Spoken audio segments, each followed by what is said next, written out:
और शेष जमीन पर बिहार के विकास के लिए स्कूल बनाए जाएंगे, कॉलेज बनाए जाएंगे, कारखाना, जो भी सरकार का उद्देश्य होगा। लेकिन निश्चित रूप से इस बहुत कोहराम मचेगा। और हम आरक्षण में हम लोगों ने कभी विरोध नहीं किया है। तेजस्वी यादव नेता प्रतिपक्ष हैं, तो सभी लोग वोट की राजनीति कर रहे हैं, वो भी अपने मतदाताओं को जगाने के लिए गए हैं। और जो लोग आरक्षण पाने के हकदार नहीं है, वही आप अपने पार्टी पर भी, गठबंधन पर भी आवाज सवाल खड़े कर रहे हैं? नहीं, कोई सवाल हम नहीं कर रहे हैं। हम कहीं आरक्षण के विरोधी नहीं है। नमस्कार, मेरा नाम प्रिंस मिश्रा है और आप निष्कर्ष भारत देख रहे हैं। अगर हमारे चैनल पर नए हैं तो चैनल को सब्सक्राइब कर लीजिएगा और वीडियो को फेसबुक पेज पर देख रहे हैं तो वीडियो को पेज को जो है फॉलो कर लीजिएगा। हमारे साथ कांग्रेस के एमएलसी हैं समीर कुमार सिंह। सर, बेतिया राज कानून जो है, अधिनियम जो है वो पारित कर दिया है कि नीतीश कैबिनेट ने। क्या लग रहा है कि ये जो अधिनियम पारित हुआ है लोगों के हित के लिए है या लोगों के जो है अहित के लिए है? देखिए, सत्ताधारी दल का यही प्रयास होता है किसी भी विधेयक में संशोधन करके या विधेयक ला करके, और ये माना जाता है कि उनका कदम राज्य हित में है, राज्य की जनता के हित में है। लेकिन बेतिया राज विधेयक जब विधान परिषद में लाया गया तो मैंने ही संशोधन का प्रस्ताव लाया था और हमने चर्चा में ये जिक्र किया था और बताने की कोशिश की थी कि बेतिया राज विधेयक से हमारा कोई विरोध नहीं है। सरकार विधेयक लाए, पारित करे, उसके पास बहुमत है, पारित हो ही जाएगा। लेकिन कहीं न कहीं इससे गरीब गुरबा को क्षति होगी, परेशानी होगी, उसका विधेयक में कोई समाधान नहीं है, कोई जिक्र नहीं है।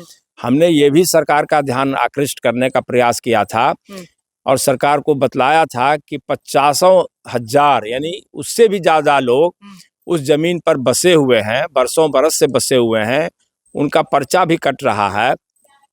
तो ऐसे लोगों के साथ क्या व्यवहार होगा, इस पर जो है सो उस विधेयक में कोई जिक्र नहीं है। बाद में मंत्री जी ने जवाब में, हमारे संशोधन के जवाब में ये कहा कि दावा करने का उनको इतना दिन का मोहलत दिया जाएगा और ये डॉक्यूमेंट्स उनको देना होगा।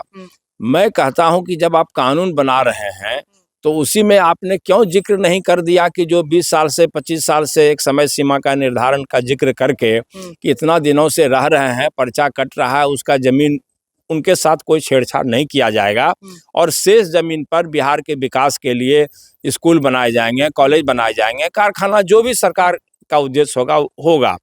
लेकिन निश्चित रूप से इस बहुत कोहराम मचेगा। और हमको लगता है कि जिस तरह से चंपारण में नील्हा आंदोलन के लिए किसान जो है सो आंदोलन किया था, उसी तरह से अगर सरकार नहीं इसमें संशोधन लाती है तो हमको लगता है कि गरीबों का नील्हा आंदोलन के तर्ज पर बहुत बड़ा आंदोलन होगा। अगर ये अधिनियम पास मतलब लागू कर दी जाती है, सरकार कर रहे हैं, तो इस अधिनियम के तहत जो हजारों परिवार हैं उनके जो आशियाना है वो तो कहीं ना कहीं धराशायी हो जाएंगे, सरकार उनको तुड़वा देगी।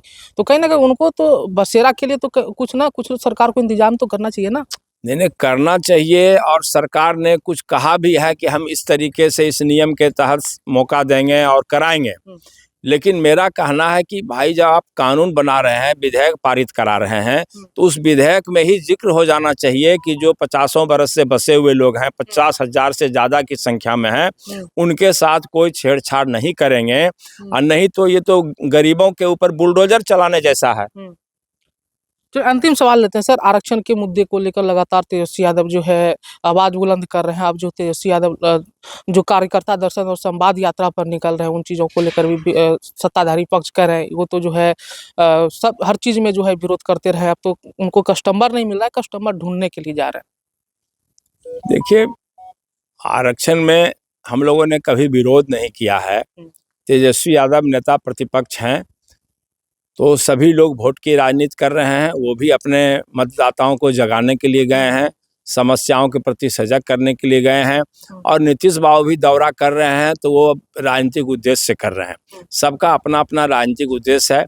लेकिन मेरी राय है कि आरक्षण से कोई खास जो जिस वर्ग के लिए किया जा रहा है उसको कोई फायदा नहीं हो रहा है। सिर्फ ये आरक्षण शब्द जो है ये राजनीतिक हथकंडा बन गया है और सभी लोग एक दूसरे पर आरोप लगाते हैं कि ये विरोध कर रहे हैं, ये सपोर्ट कर रहे हैं, लेकिन जो वास्तविक आरक्षण का लाभ सरजमीन पर दिखाई पड़ना चाहिए, मैं समझता हूं कि अभी तक नहीं दिखलाई पड़ रहा है।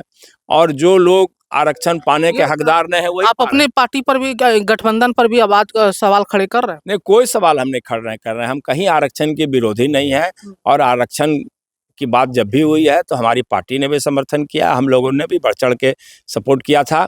लेकिन व्यक्तिगत रूप से हम पार्टी से अलग हट के बात करना चाहते हैं। व्यक्तिगत रूप से जो कर्पूरी ठाकुर का फार्मूला था वो राज्य हित में है, उस पर पुनर्विचार होना चाहिए और अंतोगत्वा कर्पूरी ठाकुर का फार्मूला ही बिहार के लिए सबसे बड़ा समाधान होगा। ठीक, ये थे हमारे साथ कांग्रेस के एमएलसी जो है समीर कुमार सिंह। इनका साफ तौर पे कहना था जो आरक्षण का मुद्दा है वो कहीं ना कहीं कर्पूरी ठाकुर जो नियम लाए थे उन चीज़ों पर अनुशंसा करने की जरूरत है। ऐसे में आप लोगों को क्या लग रहा है कमेंट बॉक्स में जरूर बताइएगा। फिलहाल के लिए धन्यवाद।